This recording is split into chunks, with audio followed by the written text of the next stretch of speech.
வணக்கம்.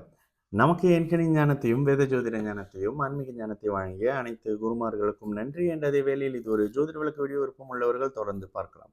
இன்றைக்கு நேற்று ஒரு கேள்வி கேட்டாங்க. இந்த இறந்து போனவங்களுக்கெல்லாம் உண்மையாகவே தோஷம் வருதா? அப்படின்ட்டுன்னு. நான் சிரிச்சேன். பொறந்து வர்றவங்களுக்கே தோஷம் இல்லைங்களே! எப்படிங்க இறந்து போறவங்களுக்கு தோஷம் அப்படின்ற மாதிரி. சரி, இந்த அமைப்புகள்ல தோஷம் என்றது என்னது அப்படின்றது ஒரு ஜாதகத்துல உங்களுக்கு சில விஷயங்கள் கொடுக்கப்பட்டிருக்கா? இல்ல கொடுக்கப்படலையா? தாமதமாக இருக்கும்போதா? இல்ல அறவே இல்லையா? அப்படின்ற ஒரு விஷயத்த பத்தி பேசுற ஒரு விஷயம் தான். இந்த அமைப்புகள்ல ஒரு ஆத்மா பூமியில பிறக்கும் பொழுதே சில அமைப்புகள்ல அந்த ஆத்மா எப்படி உயிர் பிரிஞ்சாலும் சரிதான். அந்த ஆத்மா இந்த நேரத்துல, இந்த காலகட்டத்துல, இந்த குறிப்பிட்ட காலகட்டத்துல தன்னுடைய உயிரை இந்த மாதிரியான அமைப்புகள்ல விட்டு பிரியும் அப்படின்ற மாரி சில அமைப்புகள கடந்த காலங்கள்ல இந்த ஒரு வருஷம் 2024ல நடந்த சில சம்பவங்களையும், அதுக்கப்புறம் சிலருடைய ஜாதகத்தினுடைய ப்ரிடிக்ஷன்லயும் இங்க நான் பெருமையாலாம் சொல்லல. பட் ஒரு சில இறப்புகள ஒரு 3 இறப்புகள துல்லியமாவே கணிச்சு குடுத்துருக்கேன். அவங்கலாம் சின்ன வயசுக்காரங்க இல்ல. கொஞ்சம் வயதானவர்கள். ஓகேங்களா? அந்த அந்த வீட்லருந்து அந்த விஷயம் நடந்த பிறகு வர்ற கால் அப்படியே அதிர்ச்சியா வரும். "அத எப்படி நீங்க சொன்னீங்க? நல்லா தானே இருந்தீங்க" அப்படின்னு. எப்படி சொல்றது அப்படின்னாக்கா, இயல்பாக பார்த்தீங்கன்னா, நீங்க எடுத்து கொடுத்த அந்த சில ஜாதகங்கள்ல இல்ல ஓகே உதாரணத்துக்கு நான் பார்க்குறேங்க. எங்க வீட்ல ஏதோ ஒரு விஷயம் நடக்க போகுது அப்படின்றது என்னுடைய ஜாதகத்தில தெரியும். ஓகேங்களா? அப்ப டவுட் வரும்போது தான் நம்ம அந்த பெர்சனுடைய ஜாதகத்த கேட்டு பார்க்குற மாரியான சில அமைப்புகள் இருக்கும். அப்ப அந்த அமைப்புகள்ல பார்க்குறப்ப, இல்லங்க இவரு பாதிக்கப்பட போறாருன்றப்ப யாருமே ஒத்துக்கல. ஆ ஒரு 3 பேர்ல 2 பேர் ஒத்துக்கவே இல்ல. இல்லங்க அவர் நல்லா தாங்க இருக்காரு. இல்லங்க அவர் நல்லா தாங்க இருக்காருன்னு. அந்த சம்பவங்கள் அந்த குறிப்பிட்ட டைம்ல நடக்கும்போது தான் கால் பண்ணிட்டு, "ஐயோ! பிரதர் என்ன இப்படி இந்த மாரி நீங்க அன்னைக்கு சொன்னீங்களே" அப்படின்னு. சில செலிபிரிட்டீஸ் முதற்கொண்டு. இந்த அமைப்புகள் எல்லாம் நடந்த பிறகு எனக்குள்ள ஒரு புரிதல் வந்த விஷயம் என்னன்னா, நீங்க எப்போ பிறக்கிறீங்களோ, அதே மாதிரி உங்களுடைய இறப்புக்கான அமைப்புகள் நிர்ணயிக்கப்படுது. சரி துல்லியமா ஒருத்தருடைய இறப்போட காலத்த சொல்லிற முடியுமா?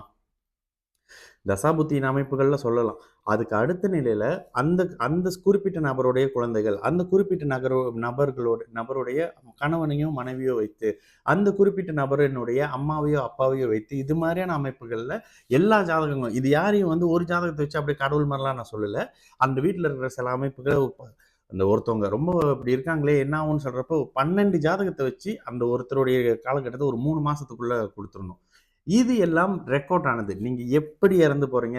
ஏற்கனவே இந்த மரணம். தனக்கு தானே மரணம் எடுத்துக்கிற சில விஷயங்கள் பத்தி கூட, சில சம்பவங்கள் மலேசியால நடக்கிறதுக்கு முன்னக்கே நம்ம போஸ்ட் பண்ணியிருந்தோம். ஆனா, அதுல பெருமைலாம் இல்ல. ஏன்னா, போன வருஷமே நம்ம இந்த மாரி ஒரு ஆள காலி பண்ணியிருக்கோம். பூலி பண்ணி. அதுல இறந்தவங்களுக்காக செய்த ஒரு வீடியோ போஸ்ட் பண்ணி, இன்னொருத்தவங்க தனக்கு தானே மரணம் அடைச்சுக்கிறாங்க. அதாவது சுய மரணம்லாம் அது பேர் சொல்லக்கூடாதுல்ல. அந்த மாதிரியான தற்கொலை பண்ணிக்கக்கூடிய சில அமைப்புகள்ல வந்துர்றாங்க. இதுவும் ஜோதிடத்தில் இருக்கக்கூடிய சில அமைப்புகள் தான். இப்போ அடுத்த ஒரு கேள்வி என்னன்னா, சகலமும் உங்களுடைய ஜோதிடத்துல, உங்களுடைய ஜாதகத்துல இருக்கிற மாதிரியான அமைப்புகள்லே பிறந்து வரும்பொழுது, அது எப்படிங்க இறந்தவங்களுக்கு ஆல்ரெடி அவங்க இந்த உலகத்துல இருந்து சகலத்தையும் விட்டுட்டு தோத்து போயிட்டாங்க. இழந்துட்டு போறாங்கல்ல. இதுல இன்னும் என்னங்க தோஷம்? இதுல உங்களுக்கு ஏதாவது லாஜிக் புரியுதா? சரிங்க இறந்து போறாரு. அவருக்கு ஒரு மோட்ச தீபம் ஏத்துங்க. ஒரு ஒரு தர்ப்பணம் பண்ணுங்க, திதி குடுங்க. 1 வருஷம் முடிஞ்சு இது பண்ணுங்க. அதுக்கப்புறம் வீட்ல இத பண்ணுங்க, அத பண்ணுங்க அப்படின்னு சொல்லாம, அந்த இறந்து போறவருக்கு ஒரு யாகம், அந்த இறந்து போறவருக்கு ஒரு தோஷம் கழிக்கிறது. எத நோக்கிங்க போறோம்? தயவு செய்து தோஷம் அப்படின்னு ஒரு விஷயம் ஒருத்தர் பேசுறாருன்னா, அத காது குடுத்து கேட்காதீங்க. ஆனா என்னன்னா, எமோஷனலி சில பேர் அங்க லாக் ஆயிருப்பீங்க. ஐயோ! செஞ்சு தான் ஆகணும் அப்படின்ட்டுன்னு. எந்த ஒரு ஆத்மாவுங்க தன்னுடைய இந்த பூமியில இருக்கிற தன்னோட அந்த அந்த அந்த அந்த வாழ்நாள் காலங்களை முடித்தவுடன் அது பாட்டுக்கு அடுத்த விஷயத்த அப்படியே டிராவல் பண்ணி போயிரும். இது இந்து மதத்தின் ஒரு அற்புதமான ஒரு விஷயம். அடுத்த பிறவின்னு ஒண்ணு இருக்கிறது இந்து மதத்துல இருக்கிறவங்க மட்டும் தான் தெரியும். ஓகேங்களா? இந்த மாதிரியான அடுத்த பிறவி அப்படின்ற அடுத்த ஒரு வாழ்க்கைக்கு அந்த ஆத்மா நகர்ந்து போயிரும் அப்படின்றது. நீங்க கேட்பீங்க, அப்ப நாங்க இந்த பூஜை செய்றோமே, அந்த பூஜை செய்றோமே. 16 நாள் உங்களுடைய ஒரு கொஞ்சம் எப்படி சொல்றது? ஒரு சைக்காலஜிக்கலி நீங்க பாதிக்கப்பட்டிருப்பீங்க. உங்கள சுத்தி அந்த நபர்கள் இருப்பாங்க. அவங்கலாம் உங்கள ஒரு அளவுக்கு தேத்தி, சொந்தங்கள் அப்படி இப்படின்னு சேர்ந்து அப்படியே ஒரு மாதிரி 16 நாள் இருந்து செஞ்சுட்டு போற சில விஷயங்கள் தான் அது. இது சேவையா? அது கொஞ்சம் செய்யுங்கங்க. ஓகேங்களா? இதெல்லாம் செஞ்சு தான் ஆகணும். ஏன்னா ஒருவருடைய இறப்புன்றத நீங்க ஒரு மாதிரியான அமைப்புகள்ல அந்த நல்லுடலுக்கு மரியாதை பண்ணக்கூடிய சில விஷயங்களை நீங்க செய்து தான் ஆக வேண்டும். இவரு தான் அவங்க அப்பா, இவரு தான் அவ பிள்ளை, இவரு தான் மனைவி அப்படின்னு சொல்லிட்டு, இவங்கலாம் சில அமைப்புகள அந்த பிரேதத்துக்கு செய்துட்டு போவாங்க. இது சில அந்த அந்த கலாச்சார அடிப்படையில நம்ம இப்படி செய்து தான் ஆகணும். ஆனா இதுக்கு அடுத்த நிலையில இறந்து போனவங்க தோஷத்துல இறந்து போயிட்டாங்க. அதனால இன்னும் ஒரு 3 பேர இறந்து கூட்டிட்டு போயிருவாங்க. அந்த மாரி அதெல்லாம் இல்லங்க. இன்னும் 3 பேர் இறந்து கூட்டிட்டு போறாங்கன்னா, அந்த 3 பேரோட ஆயுள் முடிஞ்சிருச்சுன்னு அர்த்தங்க. ஒரு பிறப்பும், ஒரு இறப்பும் அவ்வளோ சாதாரணமாலாம் நடக்காதுங்க. ஓகேங்களா? அதுக்கு உங்களுக்கு சில அனுபவங்கள் வரும்போது தான், வாவ்! இவ்ளோ சூப்பரா இருக்கே! அப்படின்றது தெரியும்.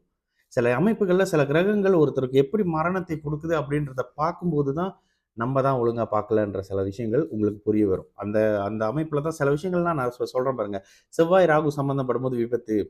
செவ்வாயோட செவ்வாயோட வீட்ல இருக்கக்கூடிய ராகு இருந்து 8ஆம் பாவகம் லக்னாதிபதி கெட்டிருக்கும் பொழுது சில அமைப்புகள்ல இங்க இது வந்துருது. என்ன மரணம் வந்துருது. மரணம் எப்படி வருது? தனக்கு தானே கொடுத்துக்கக்கூடிய மரணம் அப்படின்னா, சந்திரனும் கடகமும் மனம் கெட்டு போயிருக்கணும்.